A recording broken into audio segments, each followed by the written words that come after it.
So I'm going to introduce myself in the panel in just a moment, but before I do, it feels important to just highlight that the content of today's session may have an emotional impact on people. So the topic of suicide is vast and emotive and enduring. So we won't really be able to do more than just skim across the surface of it today, but hopefully leave you with some practical takeaways. But attending today is hopefully a good first step in making a potentially profound difference to your workplace culture and the attitudes on mental health more broadly, but particularly around suicide in your workplace. So I guess I'm just offering something people might call a trigger warning here, which means that there will be conversation today which may be emotive to you and may land with you in ways that you weren't expecting. And just to say, we won't be discussing instances of suicide in any real detail, but we will allude to situations and experiences and emotional states that you might recognize either in yourself or in others. So if at any point you feel uncomfortable or upset, then please do whatever you need to do to regulate those emotions. And we'd suggest logging off the session, heading out for a walk, maybe sharing a cuppa and a chat with a trusted colleague or friend or family member. Maybe listen to some of your favorite music or whatever you would normally do to bring yourself back to an equilibrium before carrying on with your day.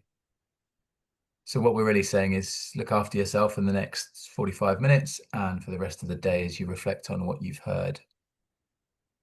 So we're here today to discuss kind of raising awareness for employers of the tricky and complex topic of suicide.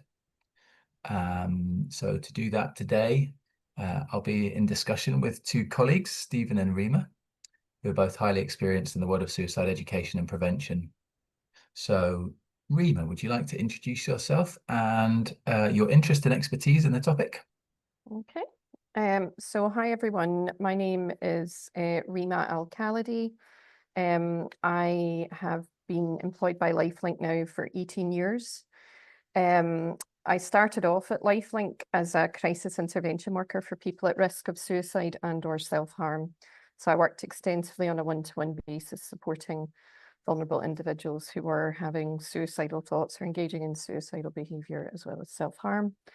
And through that role, I then became an assist trainer. So it's a particular training package called Applied Suicide Intervention Skills Training.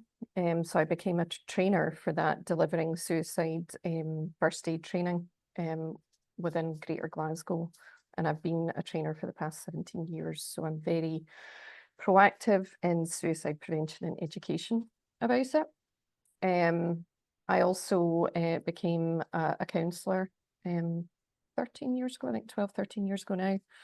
And I'm a qualified CBT therapist working in the organisation as well. So yeah, that's me. Great, thank you, Rima. Same question to you, Stephen. Who are you and what brings you here today? Good morning, and firstly, apologies. I'm in London. I thought I secreted myself into a quiet corner of the hotel where they've just started doing a little bit of hoovering, but hopefully that noise will not disrupt this for too long. But delighted to join you this afternoon. Thanks for joining. I get to chair Lifelink, which is an absolute privilege. My background in suicide prevention is I was a police officer for 30 years, 16 years of which I was a hostage and crisis negotiator, and we look across the globe. A huge percentage of interventions by hostage and crisis teams are suicide preventions. I have literally attended hundreds of suicide interventions, and the success rate for preventing people taking their own lives currently sits about 99.9%. So doing the right things, active listening, empathy, building rapport, we know works. When I left the police, as well as taking up the chair of Lifelink, I also worked for the Samaritans for 6 years, and I have been on the assist course as well. So thank you. Great, thanks, Stephen. And I'm Andy Hardie. I'm the clinical director at Lifelink Workwell. I'm a forensic psychotherapist and clinical supervisor. My background is working in communities, schools, hospitals, prisons, mostly with people involved in the criminal justice system. But also lots of other people as well along the way. Some people who have experience of the care system, people with addictions, people who are have worked in the military as well, military veterans. So having worked over the last couple of decades really with people who are in various sort of ways dealing with distress and difficulties, and that includes sometimes suicidal thoughts and behaviors as well. So that's my background. And so before we kind of leap into the discussion and start to address the topic more broadly, I thought I'd maybe just set the scene with a couple of figures.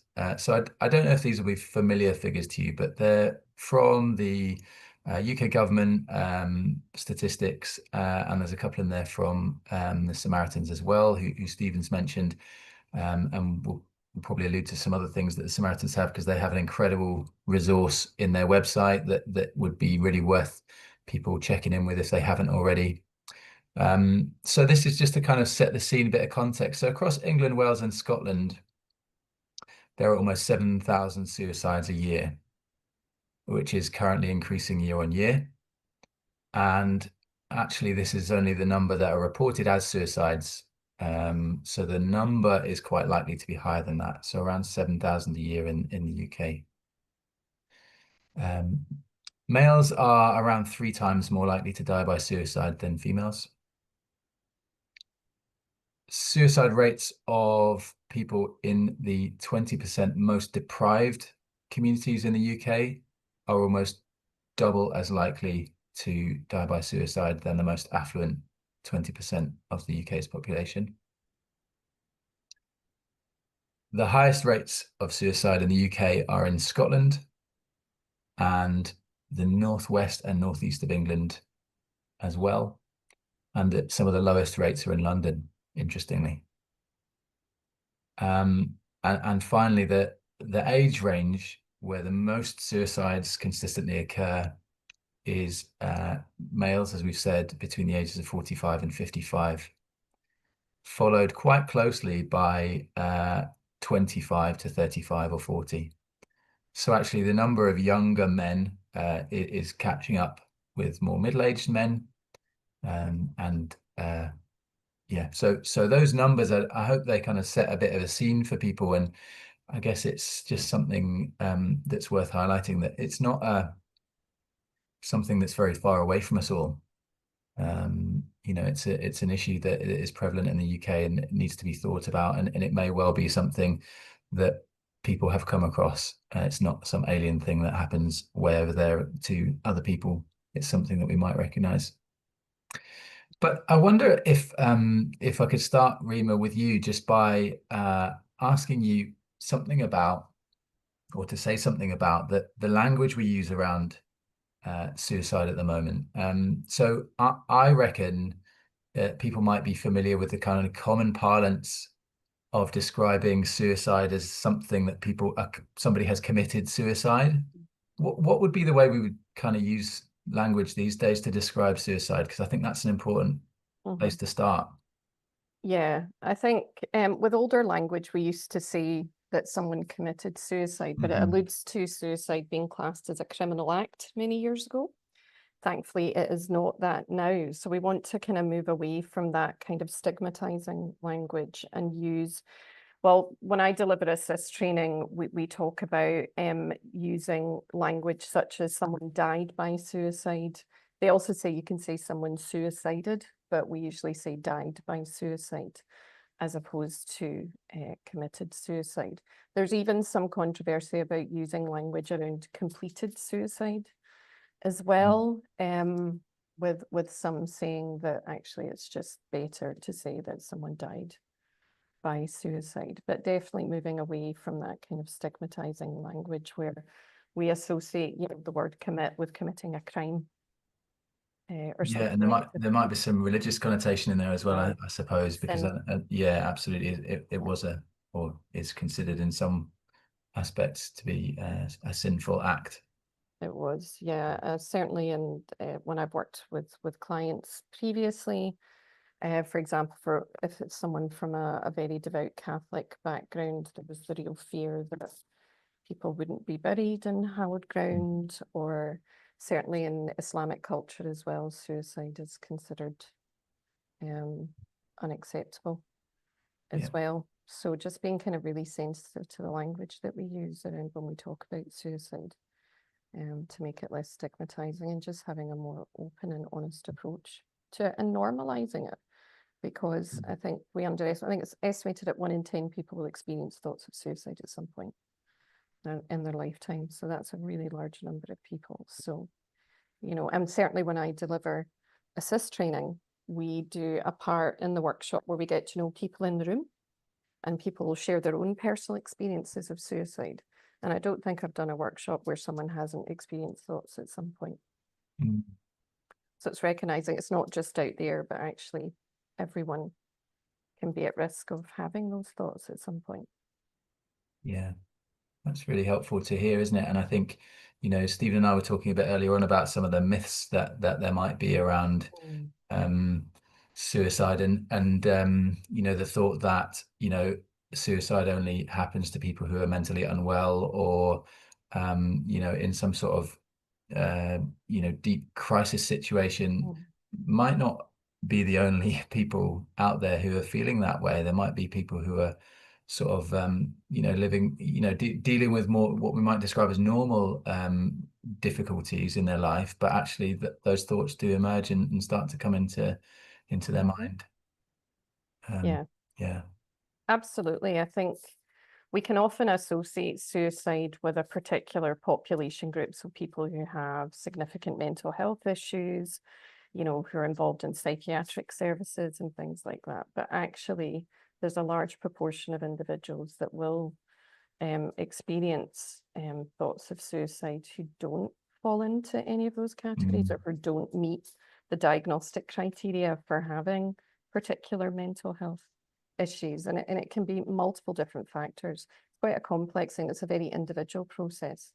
You know, there can be lots of different factors that can underpin why someone might experience thoughts of suicide or feel that that is a behavior that they engage in. Yeah. So maybe we could move on to that then. So what are we thinking about when we're thinking about the why? What are the kinds of things that we know are common difficulties that people might be experiencing that can lead to thoughts of, or attempts of, or for somebody to die by suicide? Stephen, do you want to say something about that from your experience? Sure. I mean, just to follow up from Rima's point, I mean, the vast majority of people that I've been in dialogue with who have been threatened to take their own lives were not mentally ill. You know, and the vast majority appear to be coping normally with the kind of slings and arrows that life throws at us. One common theme that I always came across was this concept of loss. So that could be a loss of a loved one. Actually, we know that if you have been bereaved as a result of suicide, actually the chances of you then taking your life are marginally higher than the rest of the population. But it could be the breakdown of a relationship. It could be the loss of a job. It could be even the loss of self-esteem, you know, a financial loss where, you know, how you're viewed within your community, and suddenly you're being viewed very, very differently, and that kind of loss of face and not being able to cope with that. And I always say, you know, suicide is unfortunately a permanent solution to a temporary problem, because there's always assistance there. But, you know, relationship or family problems, you know, college or university stress as well. You know, people thinking that, you know, young people thinking that they're not getting through their exams and their life's, you know, finished. It's over for them as well. Loneliness and isolation, we do have a bit of an epidemic of that in the UK just now. So kind of loneliness and isolation can be there. Depression, people can, you know, go through temporary periods of depression and be quite down and see that as a only way out. Chronic pain, you know, people who are not managing their pain effectively or not access to that chronic pain can feature. and alcohol or drug misuse can sometimes feature in there as well. So that's the type of triggers that I have seen over the course of, my nearly 25, 30 years operating in this environment. Yeah. Anything to add, Rima? Anything that you would? Yeah, I would echo Nice. everything Stephen is saying. That it can be lots of different types of life events. For some individuals, it can be a single negative life event that happens. For someone else, it can be multiple stressors that build up to a point that someone feels that they're just overwhelmed and can't cope with that anymore. But the key theme that you see in a lot of situations is loss. It's a loss of something, whether it's the loss of a loved one through bereavement, or it's the loss of a relationship, or a loss of status, or a loss of, financial independence, all of those kind of things. But loss, and it's how the person interprets the event and situation and how they cope with it. Yeah, as well. absolutely. So it's a very individual process. Exactly. Yeah, it sounds like it, and from my experience, I would agree. It's so incredibly individualized, and actually, the way someone's perceived something that's happened to them is entirely individual. And for one person who loses a job, it might be run of the mill, and they move on and find another one. For somebody else, it might be completely catastrophic, and they can't see the potential for them to ever recover from that. So as you say, Stephen, sometimes it becomes a permanent solution to a temporary problem as we would see it, but for that person, it doesn't seem temporary at all. It feels like the end of something that they can't recover from, which is incredibly difficult. So I guess, so we've been, so those are some of the reasons somebody might kind of move into a state of either suicidal thinking or perhaps action and behaviors. And I wonder, what is it that we might spot? Maybe this is something helpful for employers to think about. What is it that you might see in the day-to-day behavior of somebody, maybe a colleague, maybe somebody you manage, or maybe somebody you cross paths with in your workplace? What are some of the things that we might notice, if we notice anything, do we think? I suppose certainly when I deliver assist training, we just talk about just paying attention to any kind of small changes that you might notice in someone. So if you as a manager have developed a good relationship with members in your team, you've got to know them, but just kind of being aware that maybe something's a bit off or something different. It might be that a person appears, I suppose it can be subtle changes, it can be more obvious changes, but it can be behavioral changes that you notice. It could be emotional changes. So someone might appear a bit more withdrawn or disconnected, not as engaged. You might, sometimes it can be, you suspect that maybe someone is using alcohol or drugs as a way of coping with distress or escalating distress or how they're feeling. So maybe drinking a bit more than usual. They might talk about not sleeping very well, just feeling a bit stressed or overwhelmed, higher levels of anxiety or agitation. Sometimes, big emotional changes, someone displaying a lot more anger or aggression can be an indicator that they're really not coping. So it can be lots of different things. It can sometimes be quite big noticeable changes. Other times it can be small, subtle changes. But it's just really any change in someone's demeanor and how they are that's not quite the norm is worth checking out with someone. Yeah. Anything to add, Stephen, that you've noticed or experienced? Yeah, I think Rima's covered a lot of them, but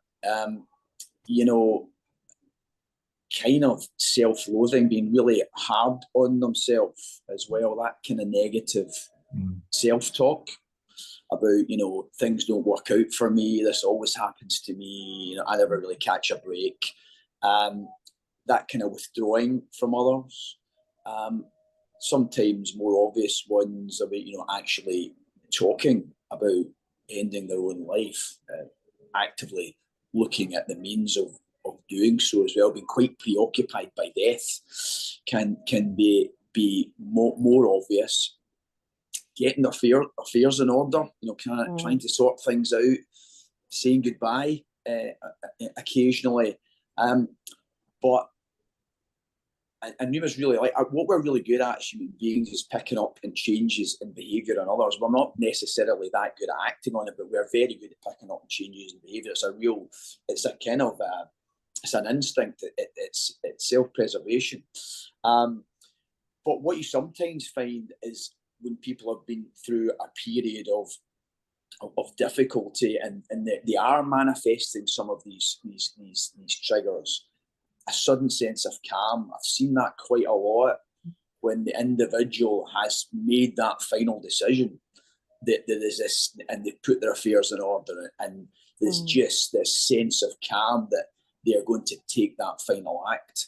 So that's kind of something to watch out, you know, for somebody who's maybe been in quite a difficult space and exhibiting and actually reacting really normally to a very difficult set of circumstances, and then suddenly becoming extremely calm is another potential thing to look out for. Yeah.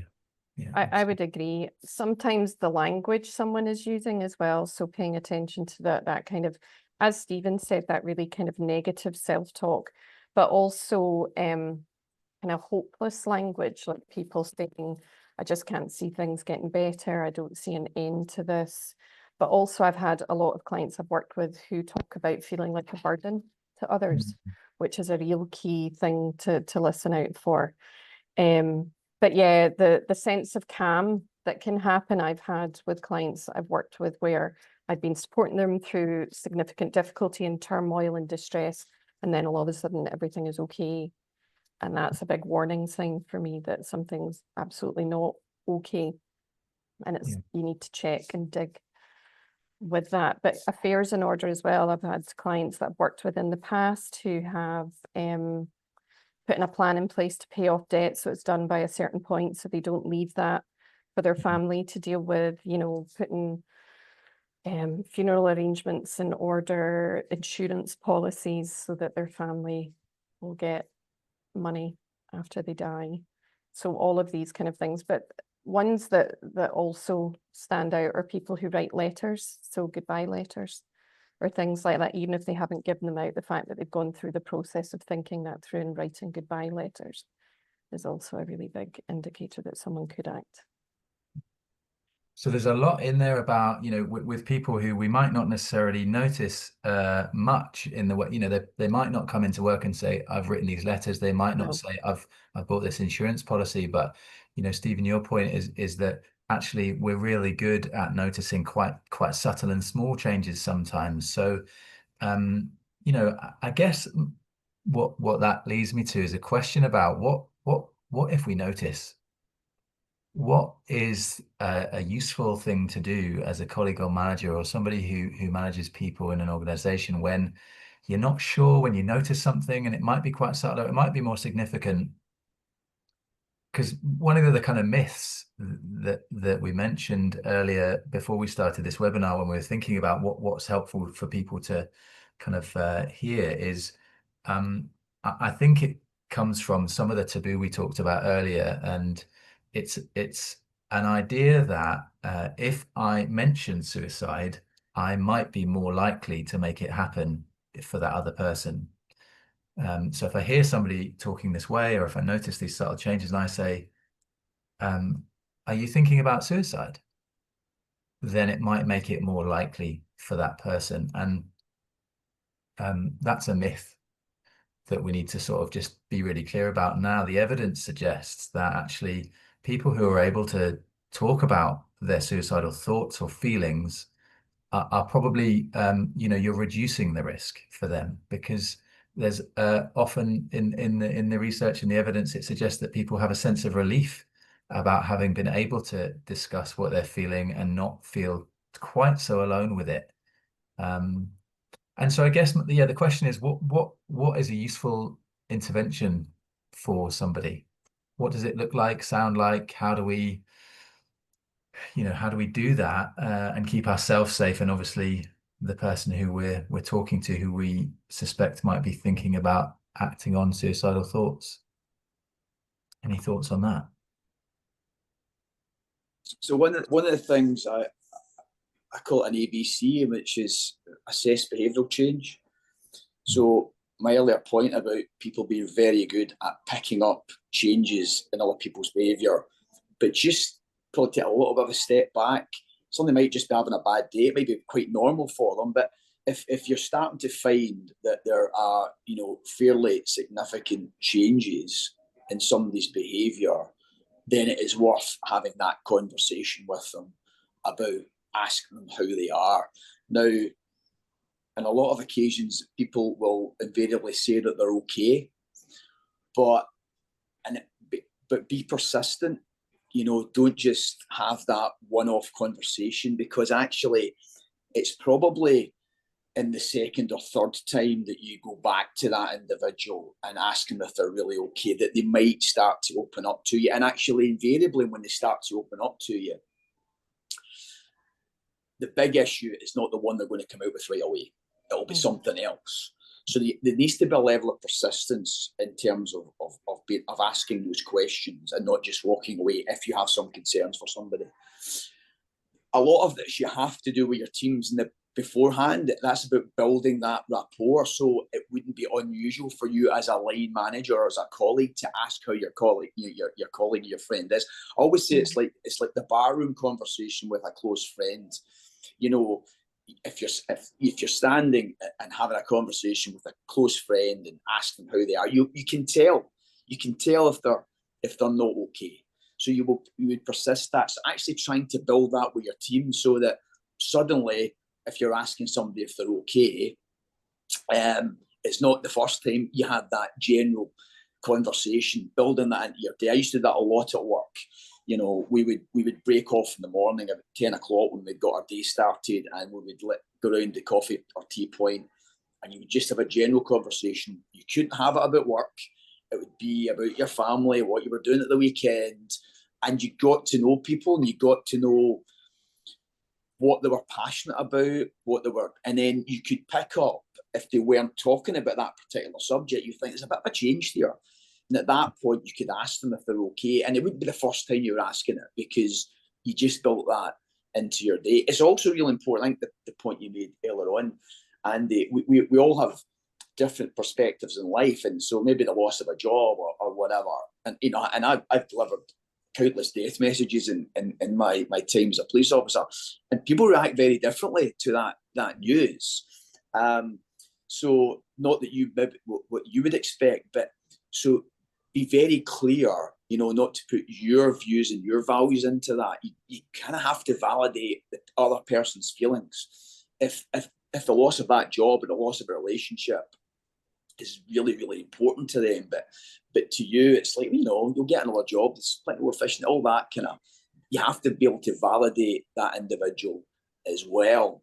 But, you need to do a lot of work in this space prior to getting into it. And that's one of the takeaways for me, about how you work with your teams, how you build your teams, and get to know people round about you very well. So when you do pick up those changing behaviour, you can go in, and you're right, talking about suicide or self-harm, it isn't going to cause that individual to take their own life. It might just be you push the right button, and they'll be happy to have that conversation with you. And it makes me think about the Scottish Government suicide prevention strategy, actually, which that has been really widely sort of supported, and that they have this model of time, space, and compassion. And actually, they're three really quite straightforward concepts, but actually, it's about taking the time to help people feel validated, as you say, Stephen, in their experiences and understood. Offering space for people to feel safe and, to have those conversations. And then compassion is about, the kindness, respect, and sensitivity that you would want anyone to deal with this sort of these difficulties with, manager, friend, family, or otherwise, or professional. So I think, holding those three concepts in mind in terms of, how do you want to have these conversations? Well, let's protect some time, let's create some space, and let's have a compassionate discussion, which allows someone to speak, as honestly as they can, but knowing that it might not always be, as you say, the first thing that they are able to say to you, you might have to spend time building that rapport, building that trust. Or it might be that they don't want to talk to you about it at all, and you can signpost them and support them to find other resources or other professional help, which I think is absolutely key. You know, we can't always be the hero in the shining armor, riding in on our steed to rescue somebody from their suicidal thoughts. Actually, it's equally and perhaps even more valid in some circumstances to say, I'm not maybe the right person to have this conversation with you right now, but let me try and find someone that is, or help you to get to somebody that is. Which I guess, you know, some people might be, yeah, you go away, you find someone else to have this conversation with. This isn't for me. And other people might be like, oh, but I really want to be helpful. So there's probably a spectrum of people out there, and somewhere in the middle is probably where we're aiming for, isn't it? Rima, when you were working in the crisis situation, what did you find were helpful things people appreciated or needed from you in those conversations? I think it's kind of echoing what Stephen said when you're having the conversation. So I might be working with someone and I notice a change or something subtle's off. So it's that kind of compassionate curiosity and persistence is what I would be using. So if I get a sense that something's not okay, then I would, you know, encourage an open conversation about that. So I'd say, look, I get a sense that you're struggling at the moment, or from what you've said, you've had a really bad week and you've not been sleeping or things like that. Can I just check in with how you're actually doing and feeling? You know, how are you actually feeling at the moment? And if I feel that there's something more there through that persistence, I would ask very directly. I use very direct language when talking about suicide and asking about suicide. And it's something when I deliver assist training is probably one of the most important takeaways, is asking the question really directly to people and using direct language, because it doesn't put the thought in their head. There's absolutely no evidence whatsoever that's a myth. But actually, by saying it, it gives that person permission that it's okay to talk about it by asking them directly. And it's something I've always done. I've always, you know, said, look, I'm really worried about you. I'm concerned about, you know, some of the changes that I've seen, and I get the sense that you're not okay. Can I just ask, are you having thoughts of suicide? Are you considering suicide or contemplating suicide? And that just opens up that permission and that floodgate to say it's okay to talk about it. And I'm okay to talk about that with you, and this is a protected space to do that. But it's, as Stephen said, you need to kind of create the right environment for that to happen in the first place. So thinking about, you know, from a workplace perspective, you know, building good relationships with team members, getting to know them so that you do spot the little things that maybe tell you that maybe they're struggling or not doing okay. And being able to, if you do suspect that, being able to create a one-to-one safe space to ask them about that and explore some of what's going on for someone. But for me, with clients, they just needed that kind of space to be able to open up and talk about how they were feeling. And through that, just creating that safe space to listen and to be empathetic and acknowledge what they were going through was the key factor. Really having that compassionate person who was willing to sit by them and really listen to what was going on for them and how they were feeling was really, really important. And then the kind of other more practical safety stuff then comes after that, where you can get a person to a place where you can look at how do you keep them safe going forward and how do you connect them to the right people to ensure their safety going forward. Do you want to say just a little bit more about that, just for people who might not be familiar with the kind of next steps that we might take? You know, we've noticed something, we've maybe had a compassionate conversation, we're sitting having a cup of tea, we've calmed somebody down a bit, but we're still not sure we're completely safe. What might those kinds of next steps be, do you think? So there are a couple of things. I suppose it depends on how detailed you want it to be, because maybe let's go for headlines overview. Headlines with the time overview. we've got. Yeah, exactly. So you kind of want to check in with how able does someone feel in terms of keeping themselves safe and seeking support. Having a good knowledge of different support options that someone could tap into. So but other things we would be looking at is gauging risk, I suppose. So if someone is saying that they're having thoughts of suicide, kind of questions that would be following on from that. Have you actively planned how you might carry this out? Do you have a particular time frame where you were thinking of in terms of when you were going to act out on this plan? Because if someone does have a plan and they have a time frame, then you kind of really need to probably escalate your response, and that the urgency goes up in terms of the kind of support that you need to get in place. I would definitely, if someone says that they have a plan and, you know, a time frame, and they are really, really intending to act, then that's an emergency situation where you would stay with the person, don't leave them, and call emergency services, usually an ambulance, to be able to come and take that person to a place of safety. Yeah, that's really helpful, I think, because Yeah. it's often the thing that people are a bit worried about, you know, again, or we don't want to waste the ambulance's time, or we're not quite sure what to do next, but actually in an emergency, that's a completely appropriate response. It is, And yeah. you can also attend an A&E for a mental health crisis these days. And also NHS 24 has now given itself a mental health crisis line. So you can phone the NHS 24 number, which is 111. Yeah, 111, and they have an option now that you can select for your mental health. They have the mental health hub, where they have psychological wellbeing practitioners who are trained to deal with those calls and support people. But they also have the capacity to link into community psychiatric nurses and can actually fast track someone getting seen by liaison psychiatry as well, if that's required in that kind of emergency situation.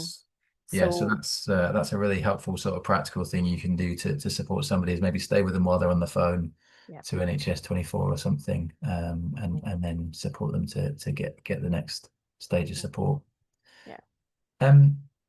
So I'm conscious of the time, and we've got, you know, just 5 minutes to go, and I wondered if we could sort of just turn to a more organizational view, and maybe Stephen, you would have some thoughts about this, which would be, you know, what do you think an organization should be doing at you know, maybe a meta level, maybe a policy position, something like that, and an L&D strategy or something around this kind of area? What do you think organizations can be doing to make sure that they've got a workforce that you know, can respond if this happens in their sector, in their workplace? Absolutely. I mean, you know, it might happen with colleagues, you could happen with customers, you could just come across a situation where you're out and about as well. So I think crisis management in any organization is really important, and actually a lot of organizations are really good at crisis management in their own sphere. But because we know, and you gave the stats earlier on, Andy, about, you know, how prevalent suicide is in the UK, you know, for me, organisations through their HR policies, they really should have a policy in and around suicide and self-harm, and provide guidance as to what their staff should be doing. And at the very minimum level is what Rima's explained, in terms of being with that individual and ensuring that either, you know, they get a family member or a close friend, if they wish that, to get to them, so that you've got somebody who's going to be that kind of guardian and custodian of the individual at that moment of crisis. And if you can't do that, then it has to be 999. But of course, within that policy, the organisation has to decide, you know, what do they want their staff, how well do they want their staff trained, do they want to go, you know, mental health first aid, or they want to go into the assist programme. And I would you know, I would actively encourage organisations to consider that. If they, you know, those that are on the call today are clearly came along because they have, you know, an interest in this particular area.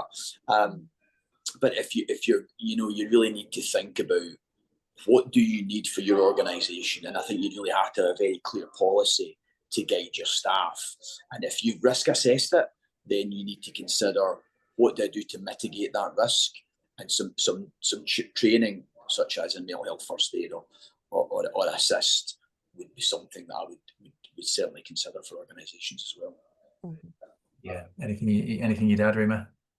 Yeah, I think for me, particularly from the kind of standpoint I come from, training and education is really, really important. So I think at least all managers should have assist training. I would say, I'd say assist training should be available to all employees, because sometimes it's just being able to have that conversation with a colleague or a friend, or even out with the workplace that can make a big difference. So, but assist training is probably your gold standard in terms of available training, to be able to potentially spot that someone's not doing okay, how to ask the question, how to provide the right support, and how to safety plan with someone to get them to a point of immediate safety.